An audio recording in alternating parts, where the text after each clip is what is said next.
we had such a great chat with Dr. Beth a few weeks ago that we have decided to bring her back, and we could not be more than ecstatic, excited, over the moon. We actually asked Dr. Beth what she would like to talk about.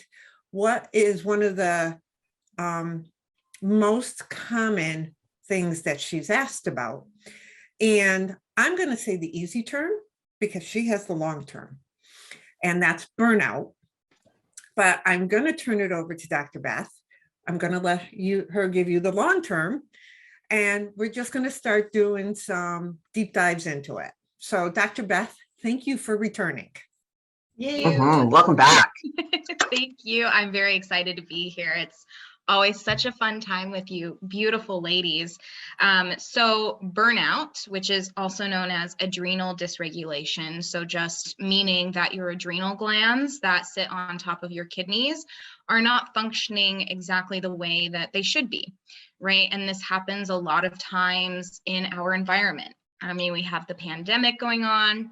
We have family troubles going on. We have bills. We have jobs. We have traffic. Everything in our environment, even our food that we're eating, a lot of it is pumped full of pesticides. Even if you go for organic, it doesn't always mean that, the neighboring farms' pesticides didn't float into the air and land on your organic fruit and vegetables, right? So a lot of our troubles comes from our environment, both internal and external environment. And so that's kind of what I wanted to talk about today, because it's just so prevalent and it causes so many different things to happen inside of the body that we don't really prefer. Like what? So adrenal dysregulation can cause unintentional weight gain, weight gain that is really hard to lose. It can cause mood dysregulation, so being really irritable, being depressed, being anxious, all of the above. It can cause food cravings, like you're really craving sugar or salty foods. That can come from adrenal dysregulation. We can also have hormonal irregulations, right? You might be infertile or really hard to conceive. You could have your menses are not synced up where you're having them every month. You might have thyroid issues. You might have gut issues, bloating, all of that. So it causes a whole array of issues inside of our body. And it's something that it's called inflammation, right? That's a big trigger word for, social media. And it's not the wrong term, but I think it's used a little bit too much. But inflammation essentially is where we have a lot of inflammatory markers in our body, like white blood cells, cortisol rushing through our system, and that causes a lot of issues inside of our body. Like I mentioned, endocrine disruption. So, our sex hormones, thyroid, gut, all of that. So how do I know I just don't want to eat chips for the sake of eating chips, and that I can't lose weight because I'm sitting on my buttocks, and that I've actually got some issue? Like, is there a way, like, is there just a magical way that, oh, Tracy, it's this? Right. Well, yes and no. I mean, there is no magic anything, right? But a really good way to, and something I do. So if I'm craving something and it's just like, boom, I'm craving chips or I'm craving ice cream, I give myself 3 days. If I'm still craving that food, yes. If I'm still 3 craving minutes, that maybe. Food, You did just say 3 days. I did say 3 days. Yeah. Then I know that there's something going on. But in all reality, if you're craving these things every moment of every day, like you cannot get out of bed without drinking caffeine. If you can't go through a day without going to the vending machine and getting, chips or a pick-me-up or, something with a lot of carbs in it, then we know that there's some sort of issue going on. If you're chronically exhausted, if you're chronically having mood swings, right? Of course, you know, stress, like I said, comes from all different directions. It comes from family, it comes from our internal environment, it comes from our boss, it comes from traffic, all of that.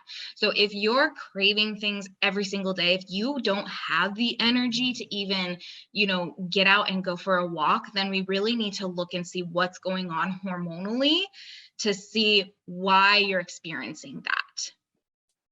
I'm Okay, still and stuck so on 3 days. Yeah. Yeah. It's like 3 days. Like that's one heck of an Yeah. urge response, boy. 3 days. I'm going to wait. I'm like sorry, 3 Tracy G, minutes. go ahead. Oh, no, I was just asking, so is it like the chicken and the egg, which comes first? Like you're craving because it's imbalanced, or you start craving and that causes the imbalance? So Like, how do I know that I just like to have coffee every day and that's a habit, or that there's something I should be looking at? yeah, so great question. We'll start with the coffee first. So if you're just drinking coffee just to drink coffee, perfect. Like I had a cup of coffee this morning because I just wanted it. I love the smell. I love the feel of the mug in my hand. Yeah. If it's just for the love of it, that's great.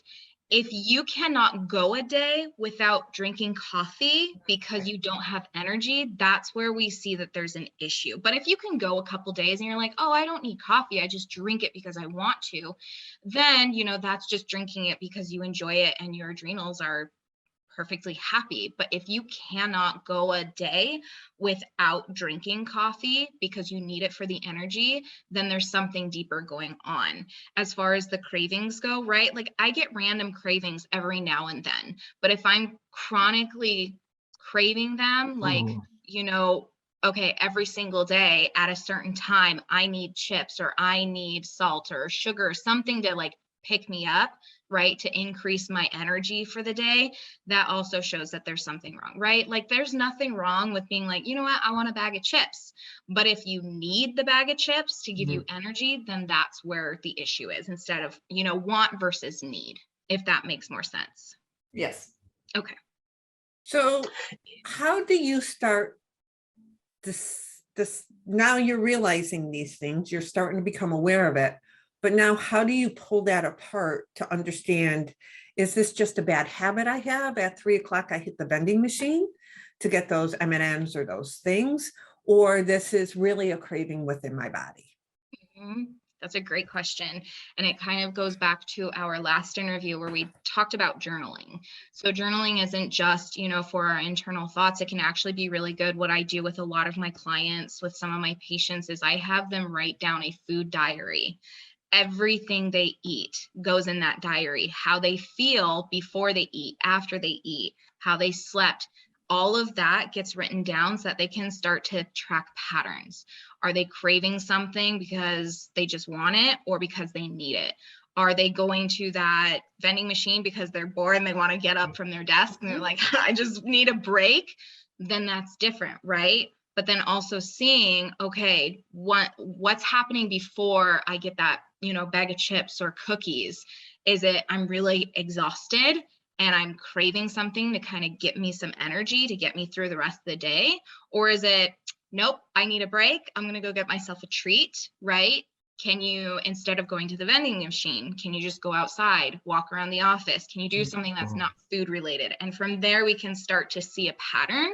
Because if you're just trying to track it in your mind, it can, you know, there are some people that do that perfectly. I'm not one of those. And a lot of people are not. So actually seeing it on paper, being able to track it to say, oh, there's a pattern here and what's happening before, during, and after.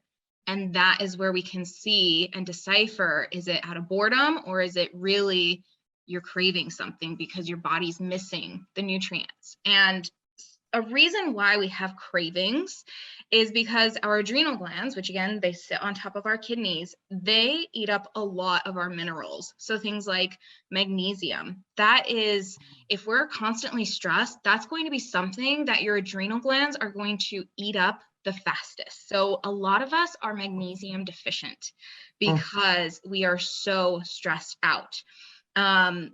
We need a lot of salt because salt can, well, not table salt, but, you know, pink Himalayan, Celtic sea salt, things like that, they have the minerals and nutrients that our body needs.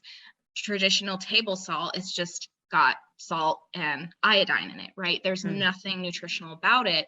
And so when our body's craving salt, it's because our adrenal glands are low on their, their nutrients, on their minerals to be able to perform their regular functions inside of our body, which is, to regulate blood pressure, to regulate our heart rate, breathing rate, all of that. So when we're constantly stressed, our adrenal glands start to take a hit and they deplete their, we'll call it batteries, so to speak, faster, which is why we get the cravings. Are there, I mean, obviously then there are foods that are probably better for the adrenals or that will help support that, like from a nutrition standpoint, what should we be eating to help support that and give our adrenals the best advantage? Yeah, that's a really great question. So obviously processed food is out the window, right? More than just the adrenal glands. It's for gut health. It's for, our neurotransmitters. It's, the chemicals inside of our body that's telling us what to do what. Processed foods has a lot of additives in it, dyes, chemicals that we cannot even pronounce.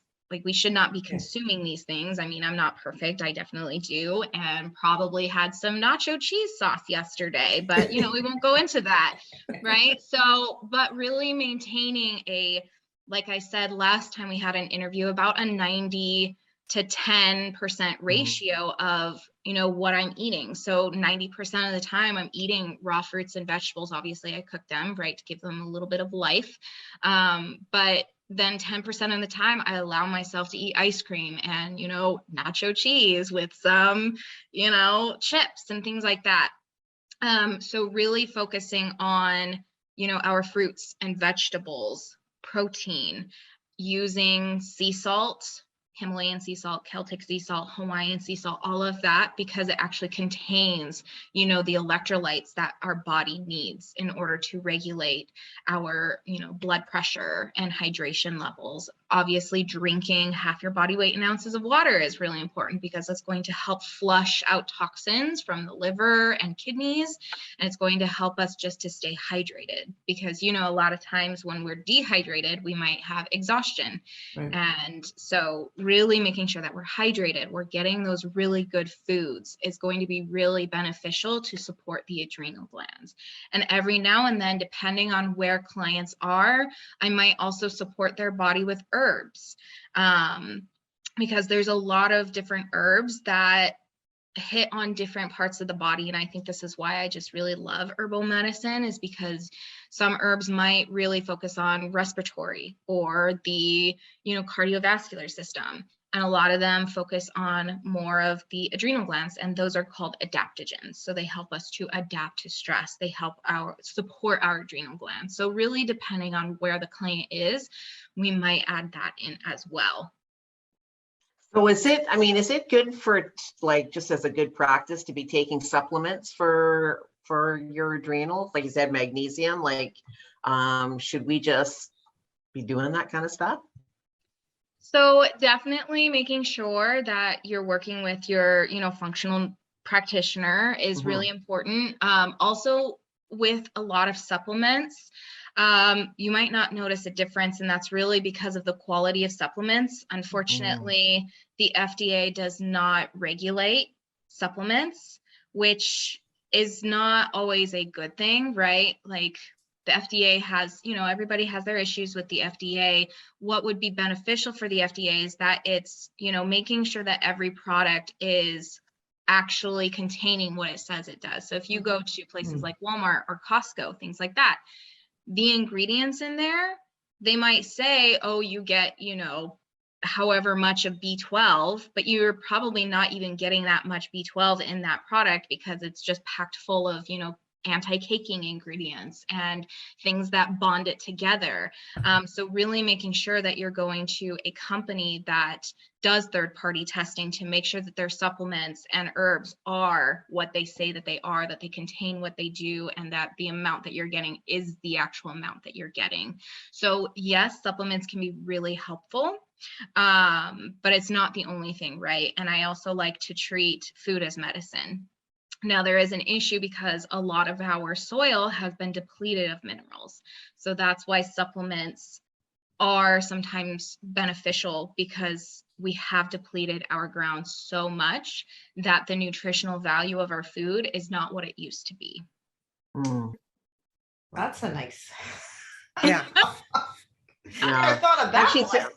it's really interesting. There's a couple of organic farms where are close to where I live, and they actually do alternating field plantings. Mhm. So instead of planting everything every year, they'll let their soil rest and give it some nutrients and just let it be for a year before they repurpose that land again for something else. So it's interesting, and obviously that's a practice that I'm sure there's a lot of farmers who do that, but you know, with the amount of land that is getting taken up by urban, you know, sprawl, Yeah. right? It's going to become harder and harder for that practice to take place, because there just isn't going to be the land mass to say, well, I can let this hectare just sit there, do nothing for a year and a half or 2 years, and I'll just plant my hectare over here and we're good to go, right? And I can sustain myself that way.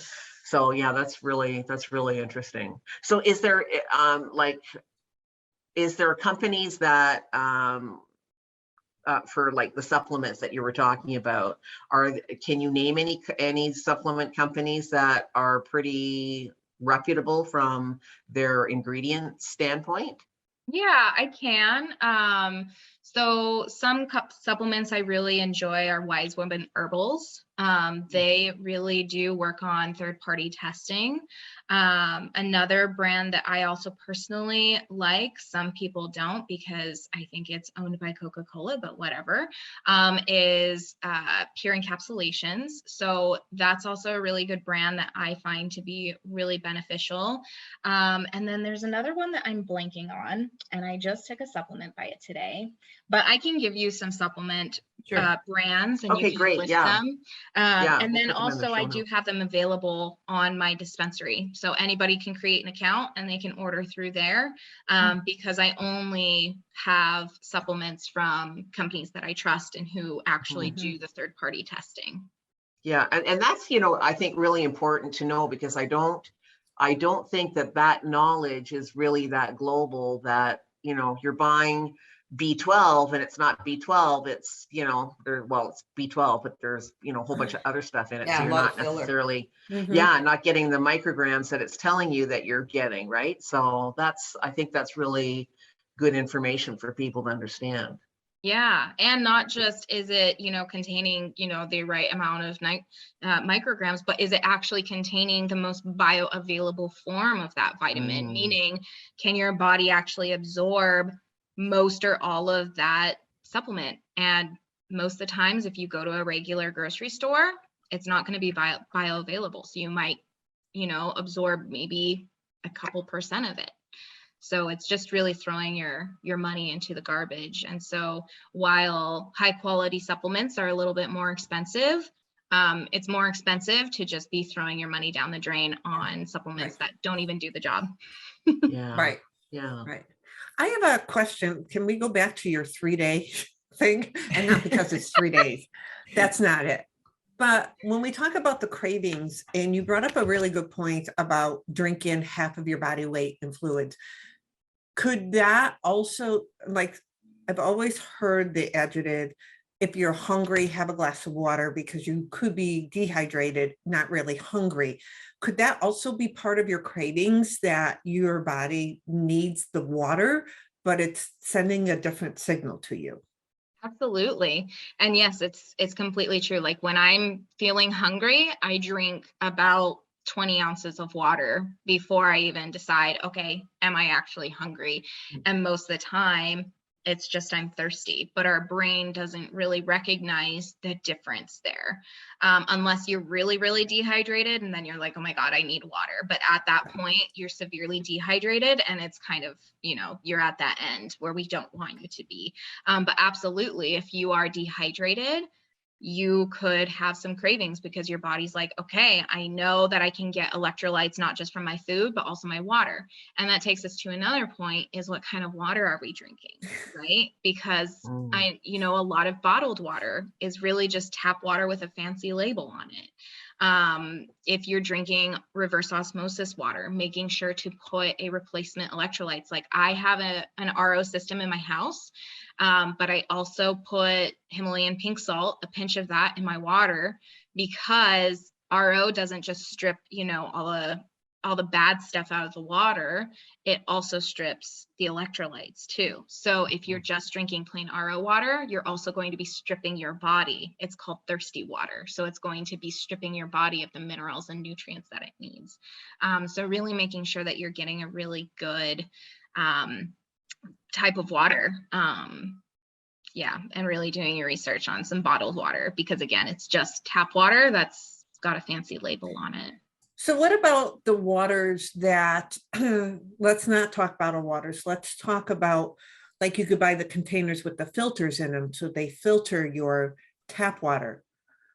Are those also, look at her shake her head. Oh my God, that's, I'll be honest, that's all I use, because I don't want to use plastic. I don't use the plastic. I have a, with a filter in it, and I pour out of my tap. So there are a lot of them do a decent job at filtering your water, and getting a test kit would be really beneficial to see what exactly is filtering out. I'm going to throw a brand out there because people think it's, the god of water filter systems, and it's Berkey. And I do not like Berkey, because all it does is just filter out some of the sediment, but it does not filter out chloramines, which happens because they put, water systems push out chlorine to filter out the system. And then they're like, oh, let's put some bleach in there too. And let's add this. And so it creates this nasty compound that's really toxic to our system. And a lot of the filtration systems do not filter out those chemicals. They don't filter out all the pesticides. So really, distilled water and RO and spring water are really the only waters that I really like, but most filtration systems do not. I'm not sure what RO water is. Yeah. Reverse osmosis. Yeah, that's interesting. I have been using reverse osmosis water for like ever since my daughter was like a baby, because once we decided whenever that age was that you start giving children water, because I live out in the country, I was like, okay, well, I need a reliable water source, and I'm just going to give her that. So we've been on that stuff forever. But interestingly enough, when I make my coffee, I always put a pinch of salt in my grinds. Yep. And only because I was told that it like helps with bitterness in the coffee, not because I was putting anything back in there, but that's good to know. Yeah. Hey, inadvertently, you were doing a really good thing. Yeah. And, you don't need an RO system in your house. Before I had an RO, but, a reverse osmosis system that I placed inside my house, there are plenty of companies, that you can go outside of grocery stores, and they actually have RO systems there that you can fill up water. I think it cost me like $1.25 to fill up 5 gallons of water, versus you go and get, a pallet of bottled water, 30 for like, I don't know, $6-7. So there are options, right? You don't really have to invest in a huge system if that's not in your budget, but there are ways that you can go get that water. But yeah, a lot of places do have, reverse osmosis filtration fill-ups that you can get. But yeah, funny that you're putting the salt in there. Yeah, I'm doing a good thing. Okay, so we have somebody who starts journaling, okay, and to understand, is this really a craving? Is this a habit? Is this something going on in my body or not? And they do it on their own. So they're just trying to self-understand, do I have to change a bad habit? Or is there something I need to change? What do you recommend as the next step? As far as looking at the data that they have? Look at the data. What should they be, finding like the type of doctor as you are? Should they find a nutritionist? Do they where should somebody go next? Like, we're giving them all this great information, but where do they take it to the next step? Yeah. So like you said, first step is, journaling, writing down everything. Next step is analyzing the results, right? Really looking at a pattern. Is there a certain food that makes me feel really energetic? Is there a certain food that makes me feel really low energy? Do I crash and burn in energy after I eat lunch? Right? Because that will also show us that there's a hormonal dysregulation, right? It might be an insulin related hormone. It might be cortisol. So really looking at the data can be very helpful. The next step would be to go to a functional practitioner, like a naturopathic physician, or, somebody who can actually run thorough labs to see, okay, what is your cortisol doing? What is your insulin doing? What's your glucose at? Really looking at your hormones, because people can go to labs and they can do like patient's choice, but they can't really order everything that would be necessary, nor do they really know what to order, right? Mm-hmm. So, and then even if they do order it, okay, what do you do with that information? So the next step would be to find somebody to really help them, break down the analysis, the results, looking at the tests, seeing where you're at and being like, okay, this is kind of where you're lacking. Even if you're within normal limits in the blood, right? I don't look at normal range. I look at optimal range. So even if you're in normal range, but you still feel like crap, we're going to look at what's optimal for you, because everybody's different, right? And Right. Just to blanket everybody in the same, oh, you need to be within this level, and if you are, then you're perfect. That's just not that's not true, right? Like we're all very unique. So really looking at optimal levels too. So yeah, that next step would be to work with somebody to help them break down what the labs are saying, what labs to get, and then where do you go from there? Is it, nutritional wise? Do we eat something? Do we need to, support our system with herbs, with, supplements, vitamins, things like that? So that would be really the next step. So is this condition a condition, or is this the start of leading you down a path of other issues coming up? And if you don't get this under control, you're opening yourself up to, because you're stressing out your body, right? Mhm. So obviously when you stress out your body, you're open to more,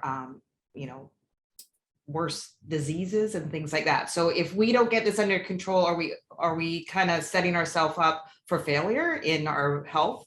Mm-hmm. Yes, that is a amazing question, Tracy. And the answer is yes. If we are always burnt out, always stressed out, not regulating our hormones, we can deplete our system so much that it starts to attack ourselves, which is called autoimmune conditions, Mhm. which can be chronic, fibromyalgia, right? The invisible symptom or a disease. It can look like, not being able to lose weight, right? So it really does, if we don't get it under control, it does lead to more severe issues down the road, and it can be prevented, right? But once you get over that hump to where you're now in a chronic disease, where you're in an autoimmune condition, it takes a lot longer to reverse that, because that's years and years and years of damage that we have to reverse, right? So yes, the answer is yes, it absolutely does lead to worse conditions, to things like autoimmunity, to things like, gut issues like IBS, Crohn's, things like that. And I know even for myself too, personally, I have to watch, because I stressed myself out so much that I was on the verge of being Hashimoto's, which is an autoimmune thyroid condition. Mhm. And so I'm at a point now where I'm healthy, but at the same time, because I already went there at one point in my early life, I have to be careful when I'm getting really stressed out. I have to make sure that I'm being conscientious of my stress, to make sure that I'm doing the things, getting exercise regularly, you know, not just, okay, hit cardio and, you know, run a marathon, but really what does your body need, right? Because even if we work out, are we getting the right exercise? You know, and this can be a whole nother rabbit hole that we go down, which is also why it's important to work with a practitioner so that you can really prevent going to that, you know, autoimmune condition, to the chronic diseases, and really making sure that the workouts that you're getting are helpful. Because if you have somebody who's burnt out with severe adrenal dysregulation and their adrenal glands are not firing and they're struggling to keep up with you, if you go and you run a marathon or you're doing HIIT training, you're just stressing your system out more, and you're actually going to see the opposite of what you want, which you might actually see more weight gain. You're going to see more exhaustion. You're going to see more cravings. So really, even too, writing down, how do I feel after a workout? And do I just need to do restorative yoga or take a nap, you know? And, or do I just get to dance around and that's what my body needs? So really, there's a lot that goes into it that, you know, if we are at a point where we don't even realize that we are so severely burnt out, even doing the things that we've been told are good for us, right? Like exercising and doing all these things, we might actually be doing the opposite of what our body needs to restore itself. So I have two daughters that, you know, that are at that age of young women. And so I look at what you're telling me, and I should set them up now where they understand everything now so that they lead that long and healthy life and understand it, rather than trying to play catch up and doing it themselves. Because I think we all do it a lot ourselves, thinking we can figure it out. But you just told me, I don't know, 10 things that, well, probably 100 that I had no idea, right? Mhm. And so I just find this fascinating, because I look at my young daughters and go, I need to set you up. You need to set yourself up, right? Right. And yes, the earlier you start, the better.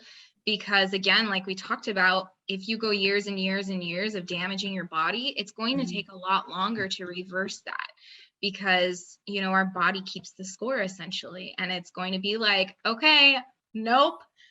You want to run a marathon? Guess what? You ran me dry for the last, you know, 2 decades. I'm not going to put up with that. And so, yes, as a naturopathic physician, one of our beliefs is that prevention is the best cure, right? So really preventing it in the first place is the best cure for anything. You know, and that can take us into a whole nother thing that we won't really get into, but yes, really starting young. And like you said, setting your daughters up for success, right? But also they have to be the ones to do the work, which is another discussion that I have with clients and patients all the time. Is I'm here to give the education, the knowledge, the information. I'm here to teach you. I am not here to do the work for you though, right? Like they have to do it, right? Tracy, you could tell your daughters, okay, you need to do this and this and this, and, you know, make sure to do this. But unless they actually do it, really the knowledge is just, you know what you know, but you don't really do what you know. Yeah. I think that's a Tony Robbins saying. I don't know. Yeah. Yeah, I agree with you, Tracy. She's have said like this whole mouthful of all kinds of insights in there. And I know for myself, training for my race, one of the things that's helped improve me is I've started keeping a food journal, because I thought I was, notice past tense, I was eating enough and I was eating healthy. And I realized that I was depleting my body of at least 1,000 to 1,500 calories a day. I should have been eating more of, off of how I'm working out for it. And when I started to do that, my body has transformed even healthier, firmer, and I've actually lost some weight because now I'm fueling it. But if we don't understand what we're eating and also resting, like even my coach, when we talk, like once a month, she'll say, all right, tell me where you are. And I'll be like, well, I've done this and this and this and that. And she's like, nope, I want to know where you are mentally. I want to know where you are feeling, and I want to know where your exhaustion is. Like, she hones in on that so my body doesn't burn out. Yeah. And that's a great point that you brought up, Michelle, is that a lot of us are under eating by 5 to 1,500 calories every day. Multiply that by a year times a decade, right? We've been depleting ourselves of so much for so long that even if we start to eat more, right? Oftentimes when people start to work with me and we're having them eat more, they might notice some weight gain before weight loss. And it's really because our body is going into this, it's been in a fight or flight situation for a long time, and it's been believing that we're in a starvation mode. So when you're under eating and not fueling your body the way it should, you go into what's called a starvation mode. So it's not going to use the nutrients to do, you're right, it'll obviously keep you alive, but it's going to store it as fat, right? Because that fat is a backup reserve for when we are in a complete state of famine. And so when you start to eat more, your body's like, I don't know if I trust you because you've starved me for so long. So it's going to store before it starts to even trust you again, before it's going to trust that you're giving it its fuel and the proper nutrients that it needs. And then it's like, okay, now I feel safe. And now I can start to release what I no longer need. And it can use that for other, what am I trying to say? Processes, right? And so for you, Michelle, increasing what you ate meant that you actually lost weight, which is the opposite of what a lot of personal trainers and nutritionists tell you. I've had clients who tell me that their doctor and nutritionists and personal trainers had them eat 1,200 calories or less. They had them at 500 calories, and that you should never go past 13. Like, really, we should be eating a minimum of 15 or more with at least 75 to 100 grams of protein a day. Yeah, but we've been taught to undereat. So we're just feeding that stress monster, so to speak. But in the eating, it's not just the calorie intake, because you can easily get no offense, I'm going to pick on them, but you can easily get a 1,500 calorie on a Big Mac. Yeah. Like, you can. It's 1,500 or more of mostly healthy protein, healthy carbs, fruits, vegetables, and that aspect of it. It's not just I don't just take into account the calorie count. Exactly. Right. Just like you said, because you could eat 100 calories in chips or 100 calories in broccoli, and they yield very different results because they have very different actual nutrients versus just saturated fats and trans fats, right? And so that's a really great point, Michelle, is to really look at what kind of calories you're eating. And don't freak out, because the more calories you eat doesn't mean that we're actually absorbing all of what we're eating. A lot of what we eat is just there to help the digestive system push food through our system, so we might have soluble and insoluble fibers. So those things, some of it gets absorbed, but some of it doesn't, right? So it doesn't mean that you're absorbing 1,500 or more, but really making sure that we're feeding ourselves the right nutrients, right? Getting the healthy fats, the healthy fiber, carbs. Fiber is actually a carb. Right. It's shocking when I tell people that. They're like, what? Yeah. So as a woman ages, they definitely even more so should not be depleting calories. I mean, I understand that when there is obesity, there is a change of the calorie intake you do, but you should never, but as a woman ages, you hear I've heard and seen, as you said, oh, you're in menopause, you have that punch stomach, let's pull back the calorie count. And that just doesn't make sense.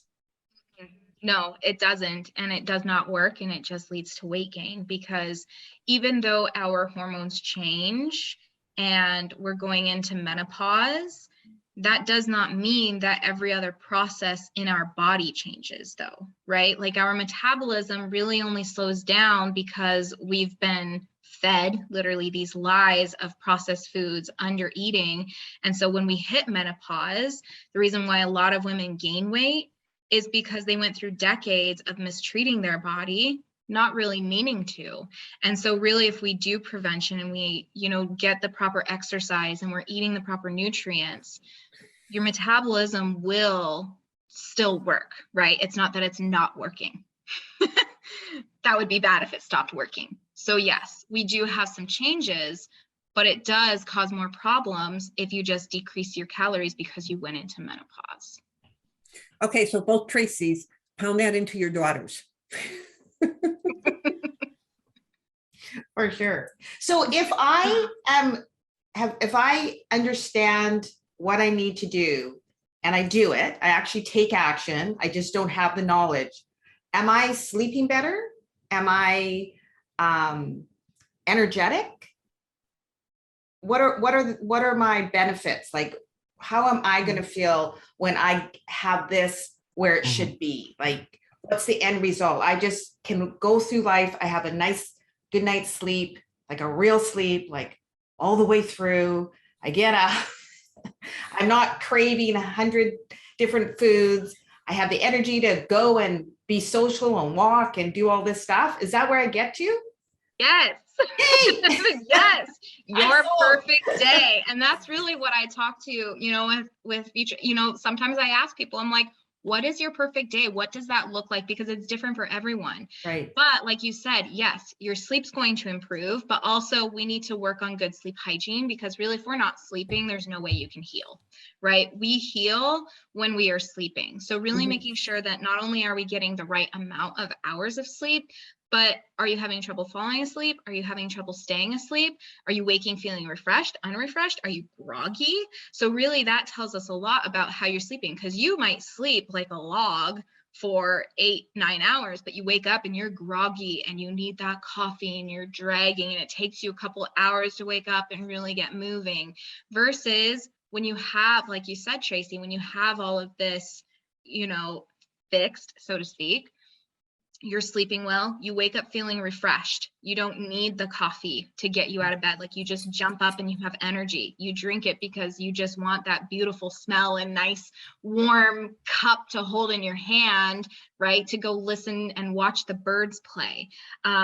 You get to go through life and not have the chronic cravings. Yeah, you might be like, you know what, I want a bag of chips. And it's just because you want a bag of chips, not because you need it every day at 2 o'clock to get you that pick me up, to get you to, 3-4 p.m. before you go home. Or you're not on your way home and you're hitting the Starbucks or Dutch Bros line because you're exhausted and you need that coffee to get you to your drive home. You get to a place where you are not feeling brain fog, where you're not experiencing bloating in your abdominal region, where you're not feeling like you're swollen or heavy, like you feel light, you feel energized, you feel alive and vibrant. And that's really where I like to get my women, is to feel like they're actually living, not just living, if that makes sense. Like they're actually living their life instead of just walking through it. Getting through it, I should say. That's amazing. That's amazing. Yeah. So ladies, we've been on 45 minutes. Flies. Do you have any last questions for Dr. Beth? No, I'm good. I've just been absorbing all of this. It's just been amazing, like just totally amazing info. You are always like, we're always just sitting there like, keep talking. I know, but we're going to put in, you're going to send us some of those links, right, for the supplements. And also make sure you send the link again, or I'm sure Tracy might have it for your dispensary, so we can look at that. I know I have looked at that also. But again, thank you so much. Yes. And again, anybody, if you have any questions for us or Dr. Beth from this episode, please put them in the comment. So, because we can forward them on to Dr. Beth, because she is going to be coming on at least once a month for the next couple of months. So really, if you like this episode, or if something comes to your mind that you want more information on, we will forward it on to Dr. Beth, and we will have another episode about that.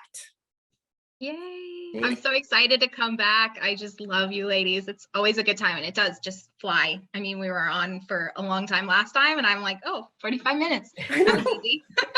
Thank you, Dr. Beth. Thank you. Thank you. Thank you. Thanks for watching, and we hope to see you as a regular member of our community.